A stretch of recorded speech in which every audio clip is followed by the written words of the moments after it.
Good day. Happy Sunday. Happy Sunday to you. How are you doing, my friend? Good. Not too bad. Got a little headache, but probably nothing. Yeah, Good. Feeling good. Yeah. excellent. I'm exhausted. I'm feeling very exhausted. I've been felt that way for most of the weekend. I it is I crammed a lot into last week, even though it was a short week. Hmm. And Quay to Mello, who's joined us. Hello, Mello. Oh, great mom. Yeah, hi, Mama. Mhm. So yeah, so it's been a long week. Like I crammed a lot of work into a short period of time, and I I had ended up having a nice but busy day yesterday, and then today we had the grandmothers were having a Sweetwater ceremony, so to recognize that time of the year, springtime, and that first sweet water coming from the trees, and that first medicine, and it was amazing because it was so many people there.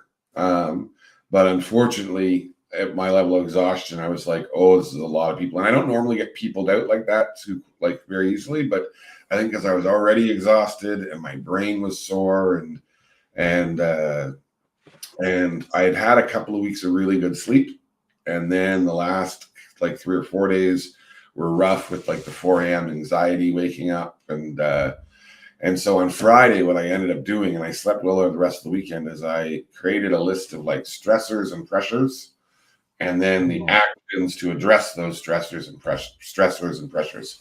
And so I slept very well the last 2 nights. So I'm hoping, and then worked on that list. You did that at the start of the day or the end of the day? Sorry. Friday, like in the morning probably, and That's cool. How long did you spend on that? 15 minutes at the most. And then I Okay. used it throughout the day, and like I didn't work lots on Friday, but I got a bunch of things the actions I could do on that stressors and pressures list. I got them done, and it didn't make me feel lighter per se, but it sort of helped just remove that anxiety. Made it So like manageable. manageable, totally. And Did you work at the strongest pressures to the least or the opposite? no, it was just a random, like just to get things off the list that I knew that would lessen the load, and it did do that. So yeah, so today when I got to the ceremony, and it was absolutely just fantastic to watch everyone there. But I missed though the part where they were making, like I was there for the ceremony piece, but then when they were offering sweet water, I was already gone, and I went to go take care of myself, like get some exercise because that's always like such a good cure for my mental health, particularly, but also my physical health. Although it's contrasted, but I felt bad that I didn't have any sweet water. So then I found these, and, and I thought Pastries. to honor the sweet water, I would try these Oh, maple. maple. That's funny. That was my resolution, the solution. So, Creator told me to eat them. It was culturally significant. It was culturally significant. So, but a shout out to all the grandmothers and all the people who put so much effort into making that happen, that gathering. And I'm just so grateful that we have that active group of grandmothers who are doing such important things. So, yeah, Yeah, that's huge. That's so cool. I love that. yeah, A good medicine, eh? To just go be able to hang out with them and learn from them and yeah. totally. And the grandmothers tomorrow, and the aunties and the uncles, they're going to open up the garden there on the land tomorrow morning. And so that's Wow, exciting that's too. awesome. That's gonna that land will be reawakened, and again with ceremony and such. And so yeah, so I think that's fantastic. And but it's supposed to be interesting here in Kingston this week tomorrow because they've suggested that up between 100 to 500,000 people are going to come here tomorrow for the eclipse. What? And yeah, and I'm not Oh confident of my that number, that goodness. 500,000 number, but who am I to say? I think it's unrealistic, but at the same time, certainly lots will. But what's funny about it is today was dead everywhere. So if there's half a million people coming, they must be coming tomorrow just for the day because they weren't here today. Like I ran some errands and went to the gym, and no traffic anywhere in the city today. So sorry. I do have caffeine. Sorry for the yawn. I do have caffeine, so that'll go away. I just had mine. Yeah, I don't know. I have to apologize. Like I haven't been looking into the eclipse really. I'm not. I don't really understand how it's all working, but I figured that you would want to go up the day before and then just like I don't know. Would is it okay to like drive around? Like they say not to look at it without those special glasses, but like what if Yeah, you're around? totally. You're in a car Like and your it's dog's out there. Yeah, and you're like, and you crash and there. yeah, Yeah, so I actually don't know. I think so. We're in that little path of totality, which means that we'll have a total eclipse here. They are suggesting that it could be cloudy though tomorrow. Niagara Falls, I think they did determine the Niagara Falls. I think was they were thinking they would have over 1 million people in Niagara I could Falls, see that. and they declared a state of emergency. The municipality declared a state of emergency last week in preparation, so that they would have the tools to manage that number of people, right? Wow. But then on Thursday or Friday, it came out that Niagara Falls might not even see it, and see the eclipse necessarily. They'll even if there's clouds. I guess when it goes dark, it'll go dark, right? And I guess that's the next. So tomorrow afternoon it'll be nighttime at 2 or 3 in the afternoon. Creepy. Simonic pointed out that this was nothing new for him. Yeah, that's like a lot of people up north. Just like Exactly. So yeah, I wonder what it's like up north. Like, is there any difference? I mean, or yeah, I don't know. Or even if they would see it, I don't know if they would see it. But New Brunswick is supposed to be very good, and your mom does say the damage to your eyes will not be felt by until later. It's like a slow sunburn. You can sit in the sun and you won't feel it until later. Ouch. Well, that makes sense. So yeah, so that would suck, man. I'd be scared to like if my dog like went out and looked at it, and then like a month later he bumps into walls all day, and you're like, oh no, what happened? I said that. So there will be lots of posts about keep your pets inside tomorrow, particularly in that time frame. I said that yesterday. I said that to someone, and they said, "Well, dogs don't look up at the sun." And I'm like, "No, but they move. Like, what if a bird flies by, or like, no, my dog be looking up all the time, just at nothing. I don't know." Yeah, so keep Abed in the house tomorrow afternoon, most certainly. Yeah, but sure. It'd be cool to see anyway. Yeah, so you can go see it on YouTube, right? I mean, right? How different can it look on a phone camera?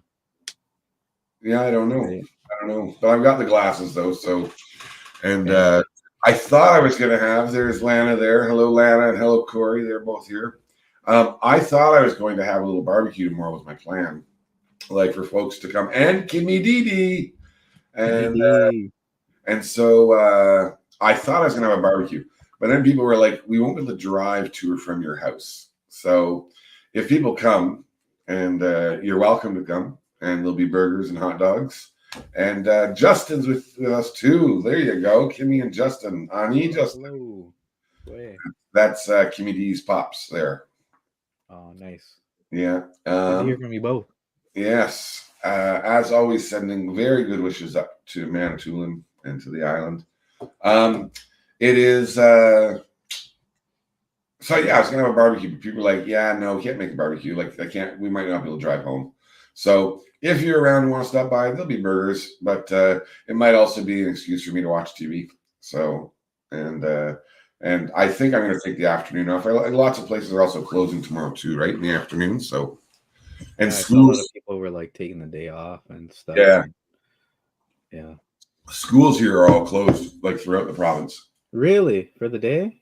Yeah, well, just because the time of it was there would be that period of time when kids are getting out of school and on their way home, either walking or on the buses.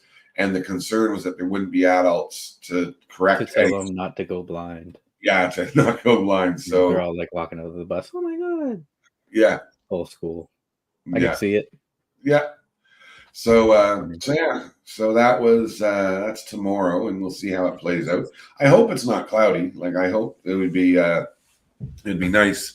I did get a great photograph today, and again, I tried to figure out before the call how to share the screen, and still can't figure it out. But there is it was a paper clipping from the '60s, the last time this event took place.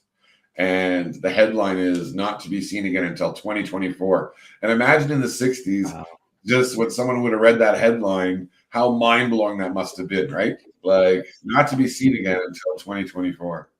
And the So way people viewed 2024 back then, probably like Back to the Future. Like, yeah, totally. It is, yeah, without a doubt. But there is in Greenland, Iceland, Spain, Russia, a number of those countries. There's going to also be a total. There will be a total one in 2026, a solar eclipse. like the same thing, pretty much. Yeah, the same thing, but that's going to be, and it'll be a partial eclipse in North America. But Greenland, Iceland, Spain, Russia, and a little bit of Portugal will have a total eclipse at that point. So So isn't this one a total eclipse too? this is a total eclipse of the heart. Deadly. I don't know if you might be too young to have gotten that music reference. Rip. Hey, and there's Mance, Quay Mance. Nice to see you. And yes, I see now people are chatting with each other in the chat, which is awesome. Nice. If you are watching this on YouTube, we'll just sort of remind you that you can subscribe to this channel. And if you recall, Brennan said we're going to get to 1,000 subscribers this year. Since he said that, we've gotten one. Let's go. We have a subscriber for this week. So why don't you just be this week's subscriber and visit us on more. You can find us on YouTube, and if you like the show, make sure, and whether it's on Facebook or YouTube, click the like button, share button, so others can come walk with us as well. So yeah, yes, big growth. We have a great program tonight. We do have a great program tonight. We do. We have an old friend coming to join us, and the reality is that I think about the work that we get to do and the relationships and connections we get to make, and how lucky we are that we get to be introduced to some amazing, amazing people. And so in 2019, the foundation hadn't opened yet, right? And Brennan working with us at Three Things. And we had an opportunity. The AFN was involved in a project, or wanted to be involved in a project. The regional chief for Nova Scotia and Newfoundland at the time. Now they all have their own regional chiefs, I see. But that was regional chief Morley Gugu, and he had this vision of bringing young people both on Students on Ice, right? And he got the largest number of Indigenous students on Ice, and he had this vision for bringing young people to the Pan Am Games. And we had the opportunity. You mean in Nogma or Students on Ice? No, I mean to Peru, which was they were at the same time. Students on Ice and Peru were the same time. Oh, okay. But we weren't involved with the Students on Ice piece, but okay. But we were involved, obviously, in Peru. And there were some Nogma people that went on that Students on Ice, though, weren't there? Totally, yeah. Cool. A number of them, yeah. Let's say. So that was, and I don't know if that program is still operating or not. It was. Yeah, we partnered with them through the foundation this past year, I think. And last year as well. We sponsored some Mi'kmaq youth to go and Indigenous identifying youth to go in another program. They're still going good. Very good. If you're unfamiliar with it, you can maybe someone can find Students on Ice in the chat there, but and throw the link in the chat. It is a really phenomenal organization, and they do these incredible experiential learning opportunities for young people, and particularly traveling up to the Arctic on these. I think they're like ice crushing boats or ice. Something of that. Icebreakers. There you go. Yeah. And go up north and then up around Newfoundland and stuff. And the kids get to go on, or the youth get to go on and basically just learn different the different jobs that are on board, and learn from the different scientists and educators and facilitators and stuff. And it's always, I think they do like scientific research. They do, and stuff like that. And it's really cool. They get to like do the FOVs and stuff. We'll come back to this. Time out. Our friend Charity has just come into the room, and Charity, Charity, who just brought home her baby boy. What?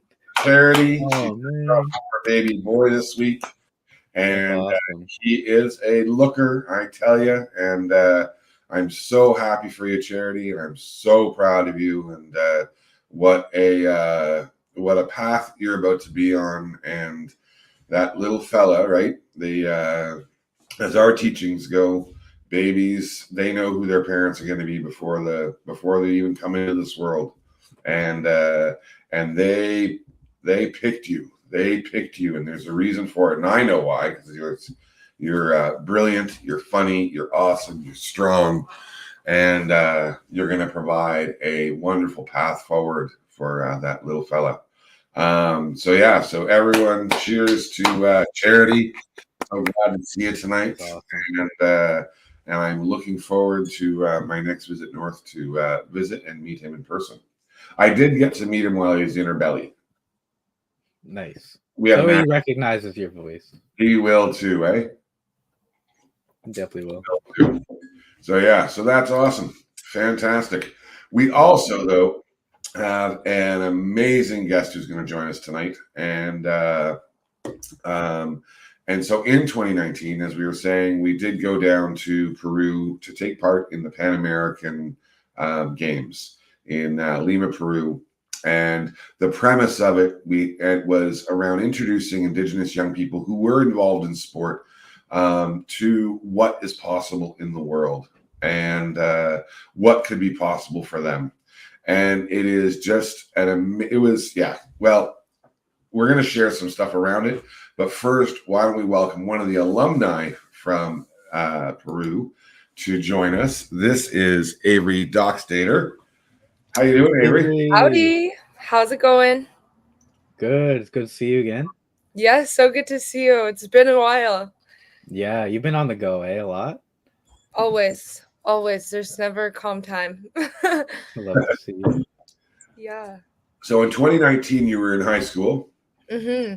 And if I recall correctly, you'd been involved in sports like recreationally and some competitive piece. You were in gymnastics, right, at one point? A lot of competitive. I was like training 19 hours a week in gymnastics until I was like 14. Oh my goodness. Yeah. And then I like got to all the places I wanted to get in gymnastics, and then I played volleyball competitively for 2 years. And then after volleyball, I was introduced to my roommate's bringing me fries right now. Nice. Thank you. But yeah, I was introduced to water polo and I fell in love, and yeah, now I'm playing water polo competitively for my school at University of Toronto. There you go. Yeah. That's so cool. And so sport has played a significant part of your life. Yes. And I think it's important to recognize that your pathway, and that was how we met you. And we met you because in 2019, the project in 2019 was very fast. It was maybe, Brennan, 6 weeks before the games that we started planning it, 7 weeks. Yeah. It was not a long time. And so the athletes who joined us were pretty much sort of identified by the partners in the team, right? And so Uluweg knew some, Morley knew some, Wanique Hornmiller, who was our ambassador for that program and was sort of the lead of it, that public face particularly as well, and an incredible facilitator, which she was unaware that she was, but amazing with young people in that space and model that we have. So between the three of us, we had sort of identified young people who were in our circles who might be a fit for the program. And that is your auntie, correct, Averi? Yes, my aunt. Yeah. Chosen family, really. My mom knew her in her 20s, and they've been sisters for a long time. And then Wanique's literally seen me since day one. So Awesome. And so away we went to Peru, right? And do you remember when you first heard about the opportunity to go to Peru? Do you remember that? I remember when he was driving me home from practice one night and was like, I have this incredible idea and like we're gonna make this we're doing this project, like we want to go watch the Pan Am games. We want to get a bunch of Indigenous youth to go to take over to Peru this summer. Like we're gonna make this happen, basically. And I was like, okay, like I'll wait and see. Well, and And I then think, yeah, because I think it might have been Wanique's original idea. I think it was Wanique's idea to be able yeah, to do this. Like, That's yeah, such a wild idea too, eh? Let's just bring a yeah. bunch of Indigenous youth to Peru. It was really wild, but she made it happen, and you guys made it happen, and I know that everyone's so eternally grateful because it was an incredible experience. what was a So, highlight for you of that adventure? um, I think many highlights, first of all, but I really enjoyed seeing Canada play Cuba in baseball. That Oh Yeah, was really cool. And did Canada win? I can't even remember. I I feel like think it. Canada did win. I think. I think Yeah, so, so that yeah. was A wild big as upset. well. But going to the top of Machu Picchu was definitely a highlight because I was like, how am I so young and I literally get to be at the top of the world? Like it was a very surreal experience. And yeah, so that was crazy. What were you guys' highlights?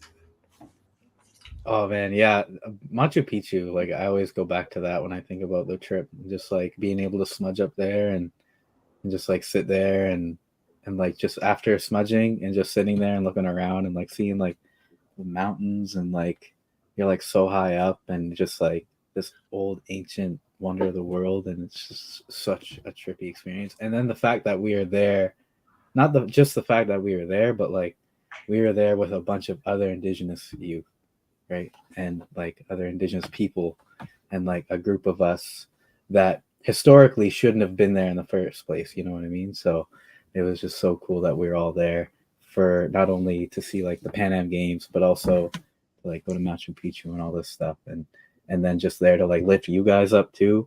Like just all of it was just so trippy. It was so cool. Yeah. Yeah, certainly. And being up at Machu Picchu and having that ceremony right at that prayer wall, right, where the energy and the positivity and the good care that's been given to that wall for literally thousands of years, right? And what a gift that was. And part of it, there were lots of moments where I just watched, and watching the baseball game comes to mind as well, right? Like watching everyone watch the baseball game, like was amazing, and just the excitement and the vibe. The opening ceremonies, though, I thought were pretty fantastic. Like that was and for me, there were some conflicting feelings, right? Because historically, I'm not like anti-Canada by any means in any way, but I'm certainly not like wearing a Canada flag hat. Like I'm not, and truthfully, not just because I'm First Nations, but in general, I don't think I'm not super nationalistic or patriotic in that way, right? There's lots of things I'm proud about this country. There's lots of things I'm not proud about, but it just is what it is. But being there in that space, I did feel great pride as those athletes came out, right? Like I felt great pride. I felt great gratitude for the fact that there are these systems and funding models and supports that help these folks get there. That a lot of people are unaware of, right? Like it's not magic that these athletes end up in these spaces. They are, and probably needing way more support, I would assume, it'd be a fair guess. But they are supported and cared for and cared about through the Canadian Olympic Committee and Sport Canada and these other spaces and places. And so I just remember feeling it was like weird. I was like clapping and cheering, and I'm like, wow, I haven't done that for a bunch of Canadian flags in a long time. I didn't feel bad about it. It was just a different feeling. Mm-hmm. Yeah. So that I found that a surprise. We did have a lot of young people who took part share some ideas and reflections around it. Why don't we share a little video? It's not super little. But we'll share a video about the project in Peru. Does that sound all right with you? and maybe our Yeah. folks who are watching at home and online later in this week and moving forward might be able to get a better understanding about what that project was. Does that sound all right with folks? I feel like I haven't even seen this video, so I'm excited. You might not have. Ooh. So here we go. Okay, we're gonna do this. We're gonna do that.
Oh, I forgot the ending, but oh well. The That's cool. that just brought back some other highlights very quickly. To be able Yes. to have Dr. Grand Chief Little Child and Marie Wilson as the elders on that project was amazing. If Wilton, if he had ever asked me, will you carry my bag for the rest of my days, I would leave everything I'm doing and do that. Like, so to be able to share space with him and participate in the ceremony that he led, like my heart and my spirit was filled, certainly. Mm-hmm. Yeah, no, it was incredible. Yeah, same thing that really refreshed my memory. Even like when you asked what was what was a highlight, I remembered like um just being in circles like together and sharing and like um the way that you everyone facilitated such like a safe space to be able to be vulnerable and like learn one another's like gifts, that felt really special. And even at the time, like being so like later in high school, like not knowing anything about yourself, like I think that really helped like in my own journey, like realizing what I'm proud of in myself. And so there was that, like that layer to it that was so beautiful, because that I think also created the space to build such strong relationships with one another. Yeah. And I was gonna say, the highlight was Gallo singing. When we were just jamming out, like, oh my gosh, her voice was incredible, and I like hear it all the time, like when I think of that time. That was another thing too, man. To hear Gallo sing and like to sing in Mi'kmaq in Hmm. Peru. To hear someone sing Mi'kmaq in Peru, like what a trip for me. Like that was crazy. And then like yeah, like so much little stuff. Even like us making the chocolate. Forgot all about that. That was hilarious. You're giving it love in that photo. If people Yeah, didn't, I can't remember. They were like telling me to blow on it or something. I that's don't it. You're know. just a kiss it, blow love, Yeah, blow I love. remember being like, I don't know. Yeah, they had us like all go one and one. It was funny. Yeah, But so much little stuff. but Avery, it's good to hear you talk about that reflection around the circles and stuff, because part of it is that experience, and this is not to discredit other places and spaces that do things like similar to what we do. But the intention wasn't simply to bring 9 young people to Peru so that they could see some sports and do some touristy things. It was about building a community. It was about connecting that community. It was about lifting up young people, Indigenous young people, to know who they are and to have that pride in who they are and where they're from. And we know in our work that pride in ourselves is an incredible asset and can help address a lot of challenges that exist in our lives. Being proud of who we are as First Nations or Métis or Inuit folks gives us the ability to be able to stand tall, stand proud, and weather the challenges that life brings us. And Hmm. that's what those circles and processes were for. It was about incorporating these processes so young people would return home with these wonderful experiences, but also these new skills, capacity, and ability to see themselves and where they can go. Like, Hmm.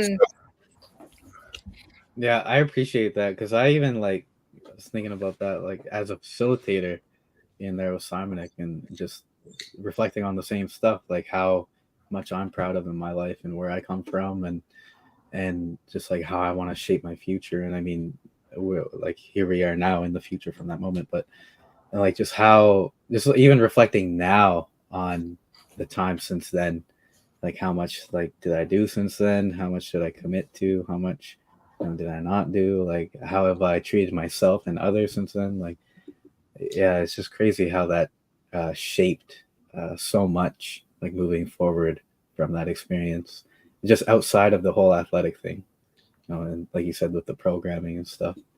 yeah. And sport matters. And sport has been certainly very beneficial in your life, correct, Avery? Very correct. Yes. Yeah, I mean, it's literally like been probably my longest relationship ever. So, That's but beautiful. yeah, no, but truly, yeah, I think I'm also like we wrote ourselves letters. I think it was either like, oh, where do you want to be 5 years from now? And this is literally 5 years from then. So I should find that letter and see if I'm doing what I said I was gonna do. That's excellent, actually. That's a great idea. Yeah. I Yeah. forgot all about that. We write those going to Machu No, Picchu on the way on back the from plane? the train from Machu Picchu. Yeah, and those people came Yeah. out with the masks and stuff. I remember Yes, now. dancing in the aisles and such. Yeah, Yes. Oh my gosh. Wait, And that was so good. that was so random. What I never understood. Was that just part of the train? Like part of It's the the train part of the experience. ticket? Just, a travel and a show. Travel yeah, in a that's show. And great. a fashion show. They did a fashion show too, right? Yes. Yeah, Yeah. they did. Oh yeah! Wow. I'm like also seeing all those photos, like we did so much, and like I can't even remember how long we were there for. Like, Yeah, it seems like we were there for a while, eh? 8 or 9 days, I think. I think it was 8 or 9 days. That's a pretty good amount of time. Mm-hmm. So Yeah, I forgot how much little stuff we did. Even like the dinner and like Yeah. just like Yeah. there's so much stuff. another highlight I had was when they were filming all of you in your ribbon skirts in Cusco. That moment, I think of that moment, and I can't, and I'll be frank and honest, I can't picture faces, like, but I can picture those moments of these young women, yourself included, standing in this ancient city, wearing your ribbon skirt, and the pride that was literally, and I was standing behind them when they were filming, and I was just like, my heart was going to explode because the pride in each of you in that moment, it could be felt by everyone around us. And much similarly to the cultural night we did, I think with the embassy, right? And I think we did it at the museum. And then again, the opportunity to meet the leadership of Peruvian indigenous people, right? And to listen and learn from them and their insights. And they shared so much, right? And were so generous with their time and care. We also went to the pornographic pottery gallery. Yeah, I It was remember that. not pornographic. It was erotic. Erotic, sorry. Erotic pottery museum. Yes. It was so that was great. It was fascinating. It was It was learned so a lot. interesting. Yeah. Because, sorry, just a disclaimer, just so for folks who are watching at home. So it was actually a cultural piece. It was very historic, cultural, indigenous practice around these pieces of pottery. A lot of fertility. A lot of fertility pieces around it. So that was the context. It was really cool. It was very cool. It was very. I don't know how. We were there for a while. Yeah, and I don't remember how we ended up going to that. It might because we worked. So that project happened because you sure you didn't pick it out? It's possible I did, but I don't know. No, I remember when you telling me about this place actually as well. She was like, "We're gonna go to this pottery museum." I was like, "Okay." Nice. Did not know what to expect. So. Yeah. So that project came together because we had really strong partners. We had Unaweg, we had the Assembly of First Nations, we had the Canadian Olympic Committee. We had a lot of supporters, and it happened because this energy that came about. And Monique, really her vision for it, and Morley's ability to sort of get the ball rolling with funding and such helped bring it together. Unaweg providing some good oversight and management, and our team designing that process, right? And I think it's fair to say that it was certainly worth doing. Oh, 100%. Like, imagine just going back in time like 200 years. Or like going back in time pre-contact and just going to a bunch of elders, like the ancestors of all the people that were in this group in Peru for Mekite'tm, and just telling them like, hey, like, in so many years, a descendant of yours is going to be with a group of a bunch of other old new youth, and they're all going to go way over here on the planet and like go do all this crazy stuff, and like just what a trip that would be, like, and then to see, like you said, like we talked about before, just now, the like seeing everyone in their ribbon skirts and stuff, like just man, like you said, the energy, just like insane. Well, so here's an idea. Mhm. Why don't we do it again? Why don't we bring the band back together? And Wanique had reached out to us a couple of months ago to say, hey, is there still interest in this? Because we had talked about it. Wanique and I had talked about, we had looked at Chile last year at the Pan Am Games, and there wasn't a lot of uptake and there wasn't a lot of energy that people had time-wise. And then Wanique reached out, and I think to Averi and I both, I think, by text and said, hey, are we going to do this? And so one of the first conversations Averi and I had was, Averi, why does this matter? And not to put you on the spot to have you answer that question again, I want to show the folks a video that Averi generously shared her take on why something like Mekite'tm 2024 would matter. And so we're going to share that video. Averi, if just be prepared, it's you on the big screen. Okay. just so you're prepared. Sometimes I get a little anxious and uncomfortable. But, and I honestly, Averi sent us the video, and she said, "Are you sure it's good enough?" And I was like, if people don't fund this after watching this video, they have no heart. Oh, So okay, let's to Averi as she shares why Mekite'tm 2024, I am proud, could matter in this world. Sound good?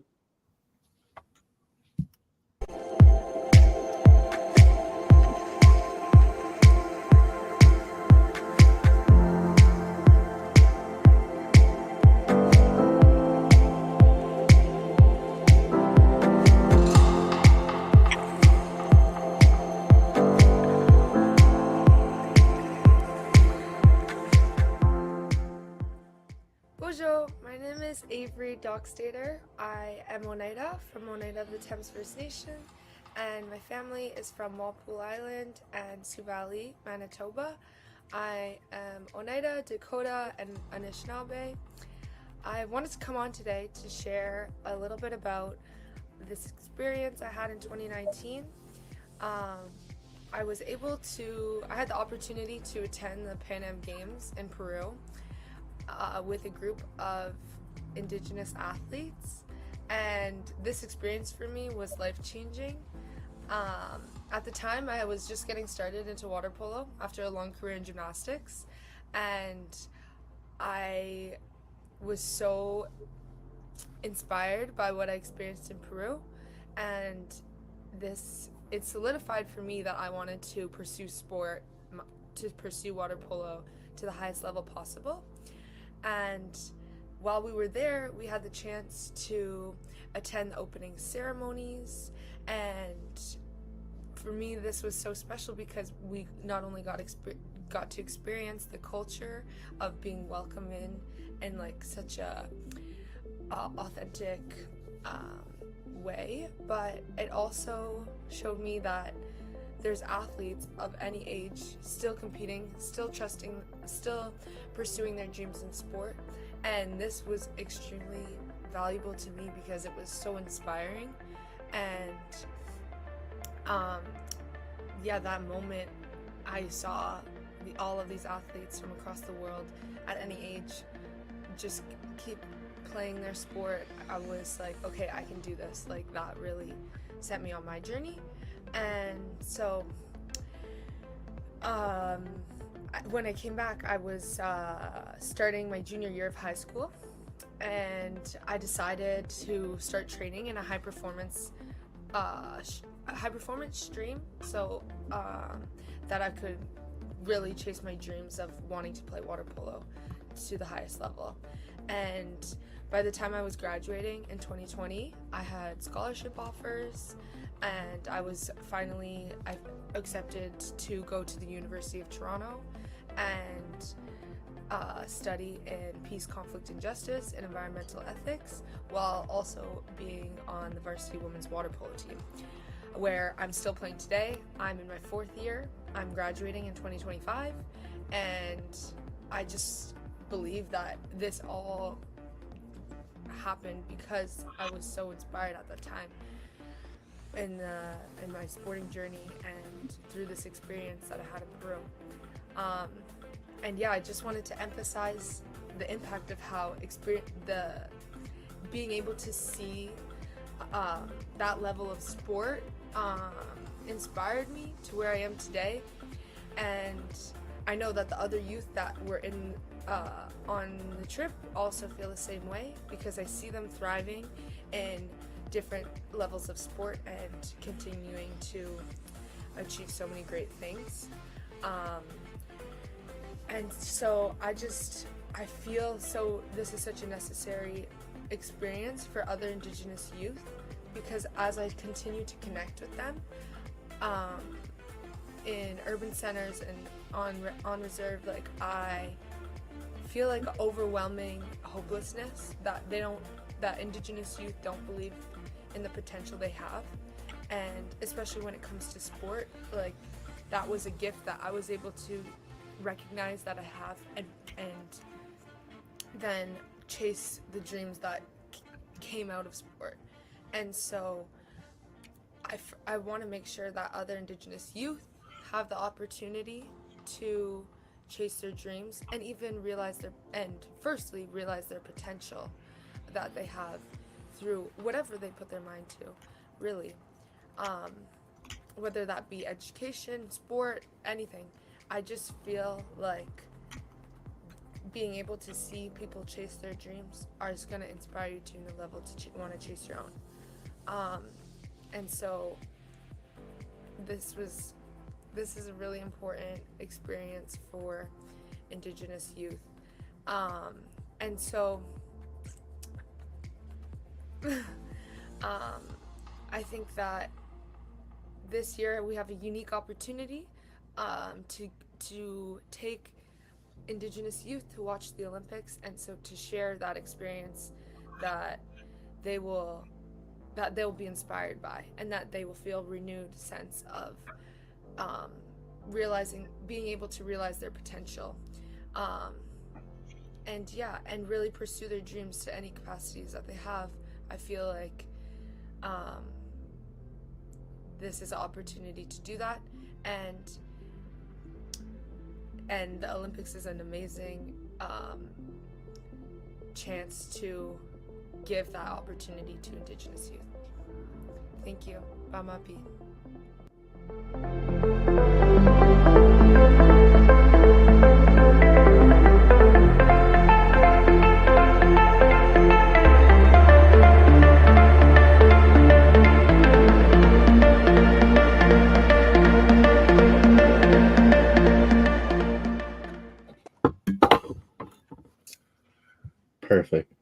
Perfect. Killer. Absolutely perfect. Yeah, and those were all what I said before.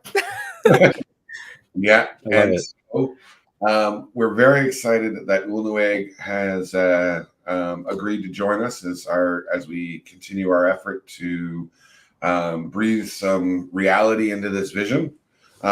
We've been very grateful to have wonderful support and engagement with the Canadian Olympic Committee to date around this, having really powerful conversations.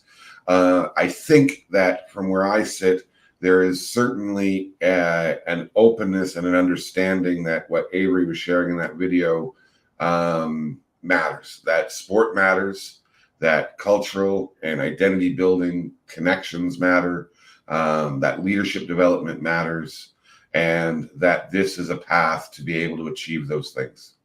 And so so that's what we're working on right now, is trying to see if there'll be some uptake. And if we can, and the goal this year is we brought 9 young people to Peru. The goal is to bring 15 youth to Paris and sort of 2 different groups. Those emerging young people, those emerging athletes, those young people who are active in sport, interested in sport. They might not be high level as of yet, but at the end of the day, they will hopefully be inspired to increase their capacity and action. Avery, just so you can see here, Lana says people are going to be inspired by you after they watch your video. When people talk through their heart, it makes a difference. So true. So true. Miigwech, Lana. That means a lot. And I appreciate you said that. Oh, sorry. Oh, no, go. I was going to say, I appreciate you mentioned we're not just high-level athletes, but just high-level youth. Right? Yeah. People are trying to pursue bigger, better things. Yeah. Mhm. And then another group of elite athletes, right? Those young people, those Indigenous young people who are really focused in their sport of choice. And this year we're hoping as well, and not hoping, but we will, in fact, that like we talked earlier, that the first group we're all sort of shoulder tapped by folks that we knew each other, right? We knew people and the young people who were active.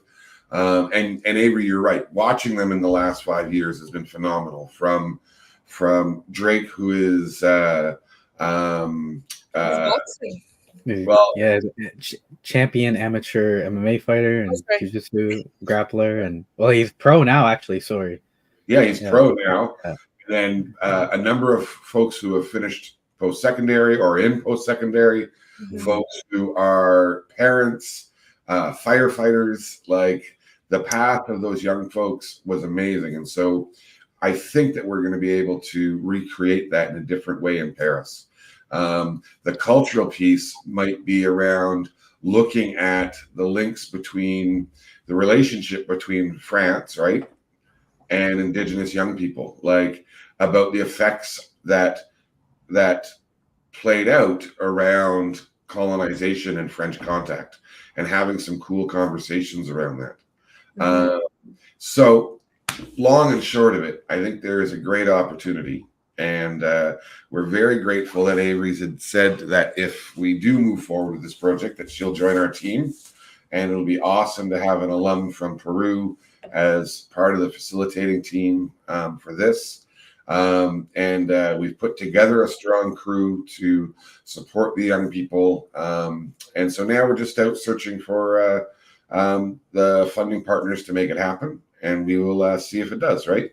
Just put it in the universe. We are so grateful to Winique, who is just, well, first of all, just amazing. And Avery, I'm sure, could explain even more so how amazing. But one of the highlights I had of that project was the opportunity to spend that time and share that space with Winique. And since then, we've had an opportunity to work together a couple of other times.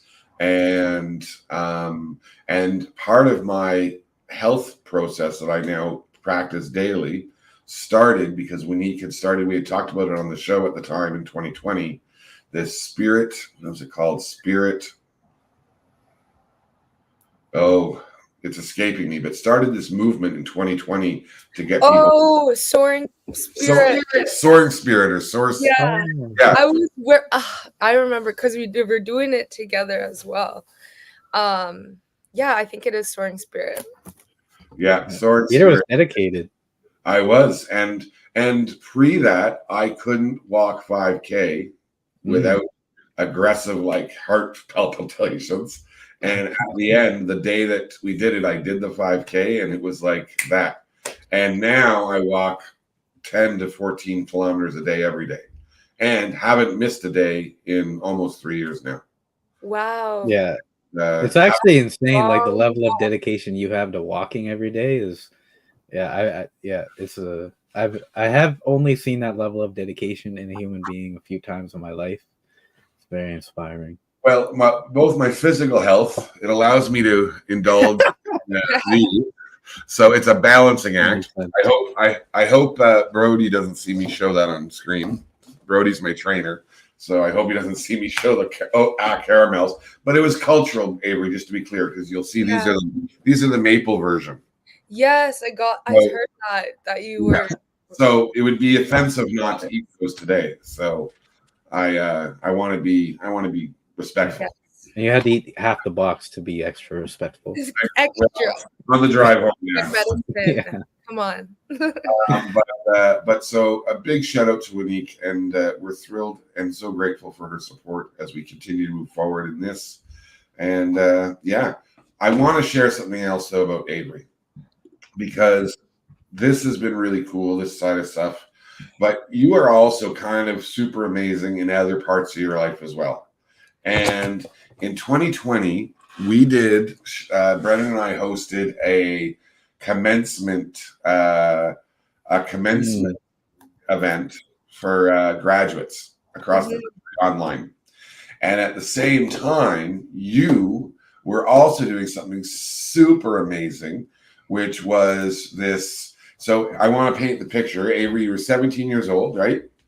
Yeah. Pandemic had just had started earlier that year, and you were graduating high school, right? If I'm not mistaken. Yep.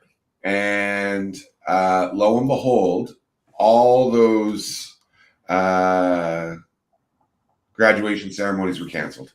Yeah, no grad, no prom, no drive-throughs and things. So tell us, That would be so devastating. what did you vision? So basically, the vision was that I feel like, wanted to recognize Indigenous students from all levels of education, from kindergarten to post-secondary to master's to everything to PhD. Like, we wanted to recognize that the resilience that comes with that, because of just the historical injustice our people have faced, that we could, like, celebrating education is not like, is really hard, because a lot of like people now, it's like of our people now are like the first graduates of their families, so like not being able to celebrate that, or like having your graduation canceled, that was like devastating. So in order to honor these Indigenous graduates, we hosted an online Indigenous grad ceremony for all our Indigenous grads. And yeah, we basically did, like, we had a little group of probably 5 high school students, and we would just meet, discuss, hey, this is what, like, if I had a dream grad, like, these are the people I would want to hear from, and this is what I would want to happen after. So like we worked it out, and we got so many amazing people to send little like video messages of like congratulations. So we had Winnie, her sister, Kanitio. We had Perry Bellegarde like send us some. We had the PM also send messages, like everyone who we thought we wanted to reach out to and like were inspired by. Not saying anyway. But then yeah, afterwards we did a little, I hosted it with Ryan McMahon, who is a comedian, and we just did a nice ceremony. We had a website of all with that, like, that would take pictures that were all hashtag like Indigenous grad 2020, and it just like would pop up like all of these Indigenous grads that were graduating in 2020, and it was like just a beautiful place to like recognize everyone's achievements. And there's like posts from people's PhD to kindergarten, like it's really cute. And then we would highlight them during the show, and at the end we had a little dance party with DJ Cookum, and it was so fun, and it was just like a really beautiful way to celebrate during COVID. Awesome. That's unreal. Absolutely fantastic. And I think it is just so important to celebrate Indigenous excellence, both in those graduates, but also you and the other young people who helped put this on, the allies who stood with you to do that. You are also, are you still the president of the Indigenous Youth Council at the French National Association? I am. Yeah. Yes, that's it is a mouthful. Awesome. Yeah, I just got reelected this summer, so I'm in for 2 years, and then we're doing a lot of work as well, trying to connect urban Indigenous youth with culture, and just through the friendship centers, and making sure that there's space, that we're creating space for the urban Indigenous youth to be able to do that. Awesome. And many other things. Yeah. Well, if we're able to move forward with this project, which I just want to sort of, let's see here. So this is thanks to Mello for the pronunciation. So help me out. So you say it first, Brennan. It's Mekite'tm. Mekite'tm. Mekite'tm. Yeah, Mekite'tm. Mekite'tm. Mekite'tm, which is I am proud in Mi'kmaq, right? Translates to I am proud. And so as we move forward with Mekite'tm, we want to ensure that the young people who apply are coming from a vast network, right?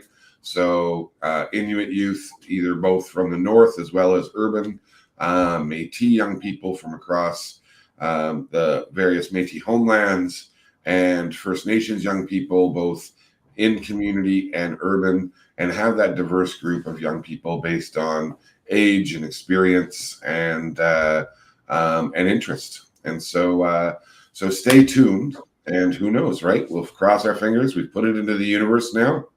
And again, a shout out to Uluwag and to our friends at the Canadian Olympic Committee who are encouraging us to move forward with this. And we shall see how it plays out. I want to say that I also just remembered, like, I think it was like the last 2 days we were in Peru, you were like, everybody, like, go ask all your people, how do you say I'm proud in your language?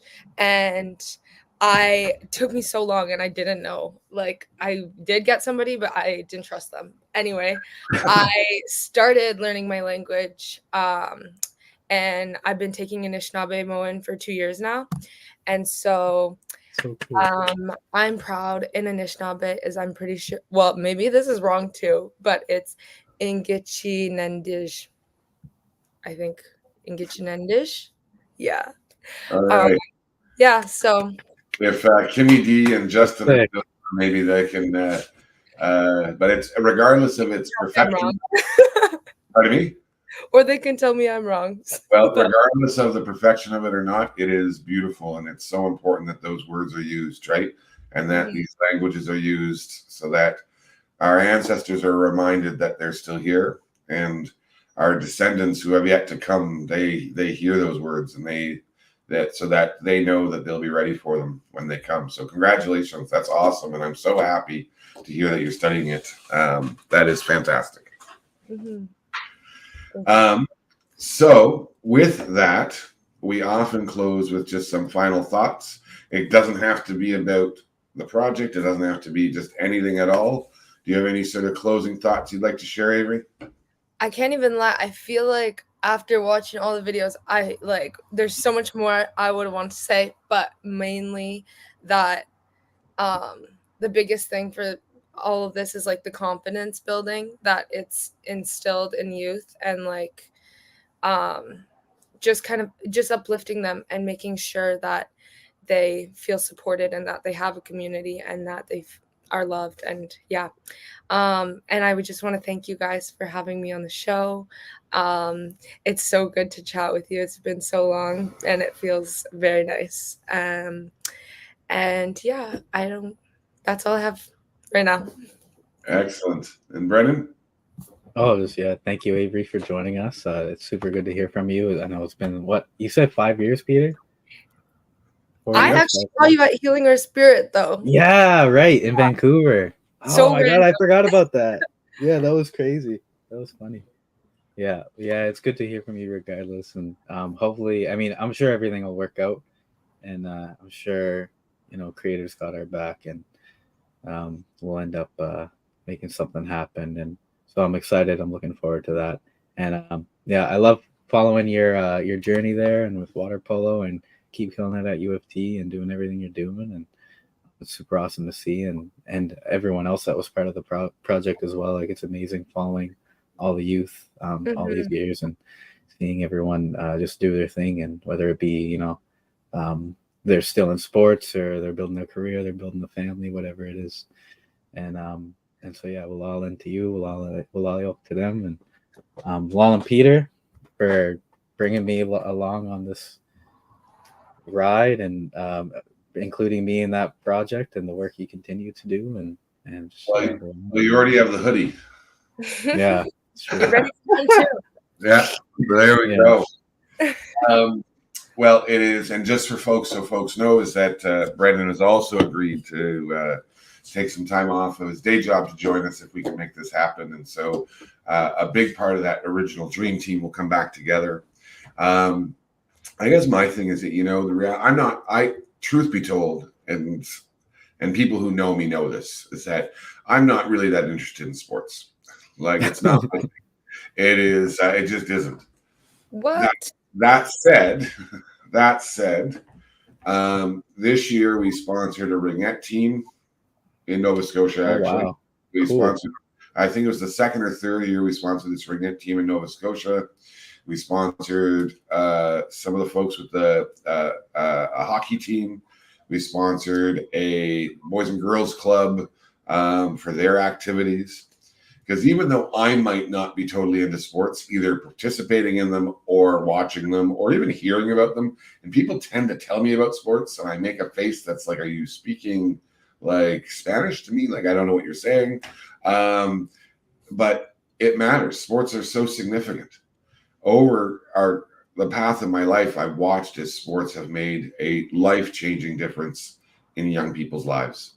And when we can combine that sport with other components, we can strengthen, like Avery said, wherever they can go. Corey says he loves soccer, though.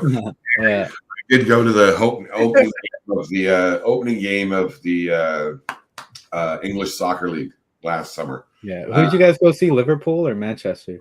No, neither. I think it was oh my goodness. Did you He guys just sent me go the to? back. Arsenal. We went to Arsenal, right? Big Arsenal, Arsenal guy. and they are in first place. I know that because Corey sent me a screenshot today of the chart. Nice. And Start. but sport matters, and it leads to so many other opportunities. And if we can take sport and build in culture and build in identity and build in leadership, healing, confidence building, and strength is going to be the outcome. And so that's why we want to do this project, because we want to be able to give a group of young people that opportunity to lift them up. And who knows where they'll be in 5 years, right? So maybe on the podium. That's where we hope. Do you see that sport reference? See how clever that was? Like, That was a good one. Totally, That I was do. a good one. Yeah. So, You all sports too. It wasn't even specific. I see you. the podium. Yeah. You could have said racket or something. Well, my friends, it has been a slice and a half. Avery, great to see you face to face. We've been texting for the last several months and talking on the phone a couple of times, but this has been delightful to see you in person, almost in person. Almost. And we will stay in touch. Thank you, everyone, for joining us tonight. We had a nice large crowd watching tonight on the different platforms. And make sure you click share with this. Share this with other folks so people can hear about this potential opportunity. And who knows who can step up and say, hey, this matters and we want to support it. So everyone, you matter so much in this world. Even if you don't feel like you do, the secret is that you do. And you are important. And you do belong. And sometimes we don't feel that way. Sometimes we forget. We forget that we belong in this world. We belong in these circles. We belong in these spaces. And but the truth is we do belong. And it's good to be reminded of that. So until next week, my friends, we will be back next Sunday night, and you can come walk with us one more time. So thank you so much, Avery. You got. Avery. Molto